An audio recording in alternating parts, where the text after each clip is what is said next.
అందరూ నమస్తే. రేషన్ కార్డులకు సంబంధించిన ఒక మేజర్ అప్డేట్ వచ్చింది గవర్నమెంట్‌కి. అర్హత లేని వాళ్ళు తీసుకున్న రేషన్ కార్డులు మొత్తం కట్ చేయడం అనేది ఒక డెవలప్‌మెంట్. కానీ వాళ్ళు ఇప్పటివరకు దానివల్ల లబ్ధి పొందిరు కదా!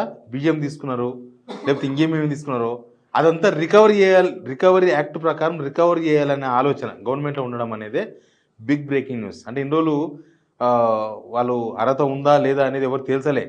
బట్ ఇప్పుడు తెలుస్తారంట.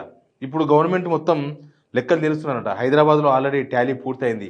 మీ ప్యాన్ నెంబర్ను, తర్వాత మీ జీఎస్టీ నెంబర్లు, ఏమైనా బిజినెస్ చేసే వాళ్ళకి జీఎస్టీ నెంబర్లు, తర్వాత మీరు చేస్తున్న వ్యాపారాలు, లేకపోతే మీ పేరు మీద ఉన్న ఇండ్లు, తర్వాత కార్లు, అవన్నీ టాలీ చేస్తున్నారంట. అవన్నీ టాలీ చేసి మీకు రేషన్ కార్డు అర్హత ఉందా లేదా తెలుస్తారంట. రేషన్ కార్డు ఉండాలంటే తెలుసు కదా, మామూలుగా అయితే బీపీఎల్ బిలో పావర్టీ లైన్ ఉన్న వాళ్ళకి ఇస్తారు.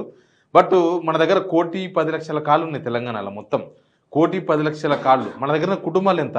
1,30,00,000 1,40,00,000 కుటుంబాలు ఉంటాయి. కానీ 1,10,00,000 కుటుంబాలకు ఆల్మోస్ట్ 80% 90% తెలంగాణ మొత్తం పేదవాళ్ళు ఈ లెక్క ప్రకారం. బట్ గవర్నమెంట్ అయితే ఇవ్వడం కాదు, తీసుకునే ప్రయత్నాల్లో ఉంది. అవి ఏం చేయబోతున్నారు, ఏంది, గవర్నమెంట్ ఇచ్చిన అప్డేట్ ఏందో మీకు చెప్తా. ముందు సబ్స్క్రైబ్ చేయండి, షేర్ కూడా చేయండి. ఏంటంటే అనర్హులను ఏరివేస్తుందంట రేషన్ కార్డుల విషయంలో. అర్హత లేకపోయినా వివిధ మార్గాల్లో రేషన్ కార్డులు పొందిన వారిని గుర్తిస్తుంది. వెరిఫికేషన్లో అనర్హులుగా తేలిన వారి రేషన్ కార్డులు రద్దు చేస్తుంది.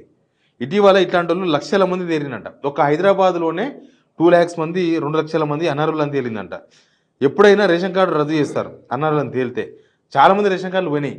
చాలామంది ఇప్పటికే చాలామంది లక్షల కార్డులు పోయినాయి నాకు తెలిసి తెలంగాణ రాష్ట్ర వ్యాప్తంగా ఈ 3-4 నెలలకెళ్ళి చూస్తే. ఇప్పుడు ఇంకా చాలామందిని ఐడెంటిఫికేషన్ చేస్తారంట. ఎట్లా చేస్తారంట? 80% వెరిఫికేషన్ పూర్తయిందంట ఇప్పటికే. హైదరాబాద్లో దాదాపు 2 లక్షల మంది ఐటీ చెల్లింపుదారులు రేషన్ కార్డు కలిగి ఉన్నట్లు అధికారులు గుర్తించారు. ఐటీ కడుతున్న వాళ్ళకు 2 లక్షల మంది ఉన్నారంట. వాళ్ళకు కూడా రేషన్ కార్డులు ఉన్నాయంట. కాకపోతే నేను ఫస్ట్ నుంచి చెప్తున్నా, ఐటీ కట్టడం అనేది ప్రామాణికంగా తీసుకుంటే ఇక మీరు ఎట్లున్నది తెలుసా? మేము స్కీమ్ ఇస్తాం, కానీ నీకు బండి ఉంది కదా కట్ చేస్తాం అని 80% అయిపోతారు. మీ ఇంట్లో సన్నబియ్యం తింటారా? ఆ సన్నబియ్యం తింటే కొనుక్కొచ్చుకుని తింటారా సన్నబియ్యం? అయితే చాలామంది తింటారు. కాబట్టి మీ ఇంట్లో సగం అయిపోయింది. మీ ఇంట్లో బుక్ ఉందా, లైట్ ఉందా? లైట్ 100% ఉంటుంది, 99% ఉంటాయి. కాబట్టి మీ స్కీమ్ 99% ఎవరు అర్హులు కాదు, ఎవరికో 1%కి ఇస్తారనమాట. అట్టే ఉంటుందేమో ఇది కూడా. అనర్హులు ఉంటే కట్ చేయొచ్చు, కానీ ఐటీ చెల్లింపుదారులకు కట్ చేస్తారంటే ఐటీ చెల్లించే వాళ్ళందరూ డబ్బులున్న వాళ్ళు కాదు. నేను చాలాసార్లు చెప్పిన, అంతకుముందు ఒక వీడియోలో చెప్పిన, ఐటీ అనేది ఈ కాలంలో, ఈ జీవితంలో ఐటీ చెల్లింపులు, ఐటీ ఫైల్ చేయడం అనేది వెరీ కామన్ అయిపోయింది. ఎందుకు అంటే చిన్న లోన్ కూడా ఐటీ అడుగుతున్నారు. ఇప్పుడు ఉద్యోగాలు చేసే వాళ్ళు ఉంటారు, ఉద్యోగాలు చేసే వాళ్ళకు ఫామ్ 16 ఉంటుంది, వాళ్ళు కూడా ఐటీ పేయర్సే. సేమ్ టైం చిన్న చిన్న ఇప్పుడు ఫోన్పే లాంటివి వచ్చిన తర్వాత మొత్తం డబ్బులు మొత్తం ట్రాన్సాక్షన్ అంతా బ్యాంకులో పడుతుంది, వాళ్ళు కూడా ఐటీ ఫైల్ చేయాల్సి వస్తుంది. లోన్ల కోసం బండ్లు కావాలంటే నీకు ఐటీ ఉందా అని అడుగుతున్నారు, నీ శాలరీ సరిపోకపోతే. హౌసింగ్ లోన్ కావాలంటే 100% ఐటీ అడుగుతున్నారు. తర్వాత విదేశాలకు పోవాలి పిల్లలంటే ఐటీ అడుగుతున్నారు. ప్రతి దానికి ఐటీ కడుతున్నావా? ఐటీ కట్టడం, లేకపోతే ఐటీ ఫైల్ చేయడం, రెండు వేరు. ఐటీ కట్టడం అంటేనేమో ఇంతో అంతో కడతాం, ఐటీ ఫైల్ చేయడం అంటే దానికి సమప్ చేసి ఐటీ ఫైల్ చేసినాం అంటాం. వాళ్ళు గవర్నమెంట్ ఐటీ ఫైలింగ్ చేసిన వాళ్ళందరికంటే చాలా రేషన్ కార్డులు పోతాయి. ఐటీ చెల్లింపుదారుల కంటే దాంట్లో కూడా చాలామంది ఎంతో అంత 1000-2000 కడితే మనకు ఐటీ వ్యాలిడిటీ ఉంటుంది కదా, ఏదో ఒక లోన్ వస్తుంది కదా, రేపు నాడు మనకు దేనికైనా అవసరం పడుతుంది కదా. అప్పటికప్పుడు ఇయ్యరు కదా, కనీసం 3 సంవత్సరాలు ఉండాలి ఐటీ అంటారు బ్యాంకుల వాళ్ళు. ప్లస్ ఎగ్జిక్యూటివ్సే, లోన్లు ఇప్పించే ఎగ్జిక్యూటివ్సే చాలామంది, మీరు ఐటీ మాకు తెలిసిన వాళ్ళు ఉన్నారు, ఐటీ కట్టిపిద్దామని చెప్తారు లోన్ పోయినప్పుడు. అప్పుడు వాళ్ళు 2 సంవత్సరాలు 3 సంవత్సరాలు వెనకకు పోయి ముందరకు పోయి కట్టిపిస్తారు. ఇప్పుడు వాళ్ళందరూ అనర్హులు అవుతారు. నాట్ ఓన్లీ హైదరాబాద్, తెలంగాణ రాష్ట్ర వ్యాప్తంగా లక్షల మంది ఉంటారు. ఒక హైదరాబాద్లో 2 లక్షల మంది ఉన్నారంటే మిగతా తెలంగాణ అంతా కలిసి ఒక 4 లక్షల మంది 5 లక్షల మంది వెళ్తారు. ఇట్లా ఒక 6-7 లక్షల కార్డులు ఎగిరిపోతాయి. ఇంకా ఎక్కువనే ఎగిరిపోవచ్చు కూడా. ఇంకా 80% అయిపోయిందంట. ఇంకా 34 లక్షల కార్డులను వెరిఫై చేయాలంట. అవన్నీ చేస్తే ఒకటి. ఇంకోటి ఏం తెలుసా? ఇప్పటి వరకు పొందిన సబ్సిడీలను రికవరీ చేయాలని ప్రభుత్వం భావిస్తుందంట. ఇది చాలా పెద్ద కథ. అంటే రేషన్ కార్డు నుంచి ఏమేమి ఉంటాయి? ఒకటి ఆరోగ్యశ్రీ లాంటిది ఏమైనా ఉంటే లబ్ధి పొంది ఉండొచ్చు. మన దగ్గర బియ్యం ఒకటే ఇస్తున్నారు, వేరే ఏమి ఇస్తలేరు. మనిషికి 6 కిలోలు బియ్యం అంటే ₹1 కాదు సుమా, బియ్యం 30 రూపాయలు లెక్క, కిలో 30 రూపాయలు గవర్నమెంట్ ఇచ్చేది ఒకటి. కానీ సబ్సిడీ ఉంది కదా అందులో, ఆ సబ్సిడీ కూడా మనం మీద వేస్తారు. ఇప్పుడు రికవరీ చేయాలంటే నాకు తెలిసి చాలామంది ప్రభుత్వ ఉద్యోగాలు కూడా ఉన్నాయంట.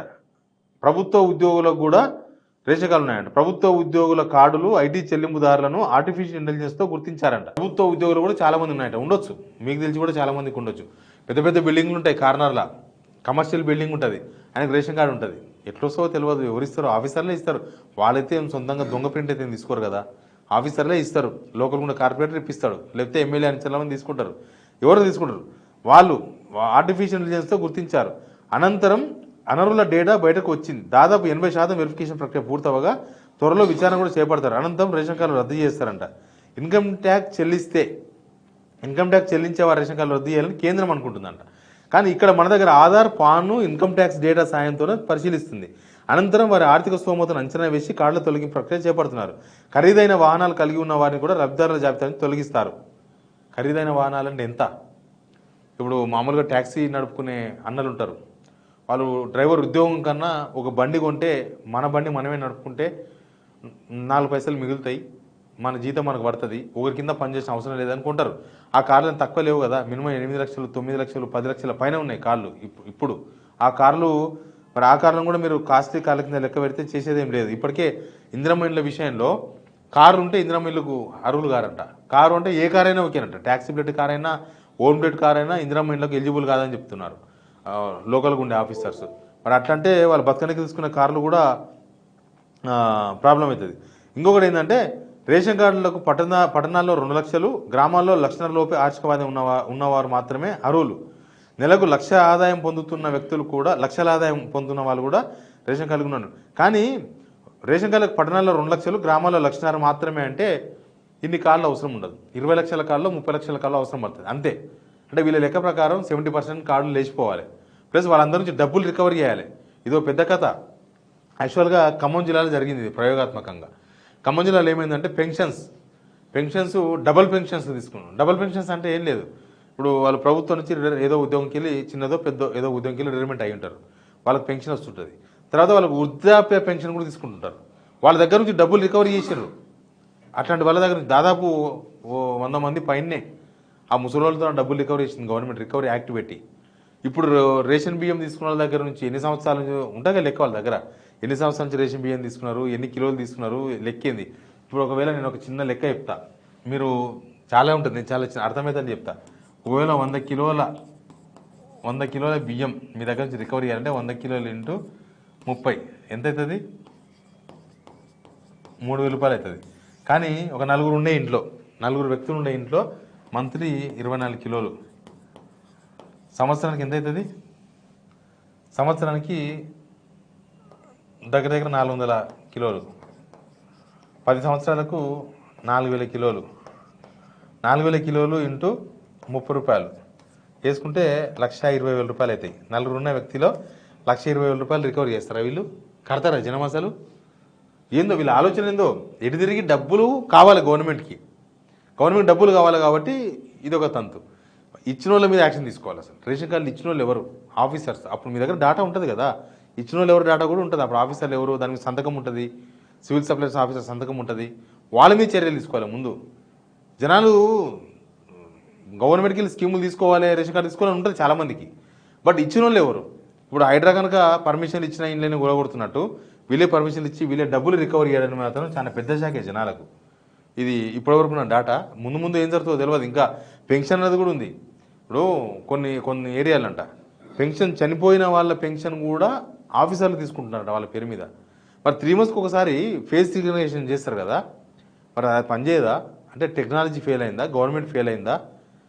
సరే, ఆఫీసర్ నుంచి డబ్బులు వసూలు చేయండి, ఎందుకంటే పబ్లిక్ మనీ కాబట్టి. అర్హత ఉన్నోళ్ళకి ఇవ్వండి పెన్షన్. చాలామందికి మస్తు మంది ఉన్నారు ఈ గవర్నమెంట్ వచ్చాక, కొత్తగా ఒక్కరు కూడా పెన్షన్ ఇవ్వలే. ఎన్ని లక్షల మంది వెయిట్ చేస్తున్నారు, లక్షల మంది వెయిట్ చేస్తున్నారు పెన్షన్ల కోసం. వాళ్ళకి పెన్షన్ ఇవ్వండి. బట్ ఈ రికవరీ ఉంది చూసినరా, 2 ఒకటి ఐటీ చెల్లింపుదారులు, ఐటీ ఫైల్ చేసిన వాళ్ళు, 2 డిఫరెన్స్ చూడాలి. 3వది డబ్బులు రికవరీ అనేది సాధ్యమా అసాధ్యమా ప్రభుత్వం ఆలోచించాలి. గవర్నమెంట్ అసలు అదే కనుక చేస్తే గవర్నమెంటే ఉండదు. జనాల దగ్గర నుంచి కనుక ఆ బియ్యం డబ్బులు వసూలు చేస్తాం, మేము రికవరీ చేస్తాం అనుకుంటే గవర్నమెంట్కు చాలా ఎఫెక్ట్ పడుతుంది.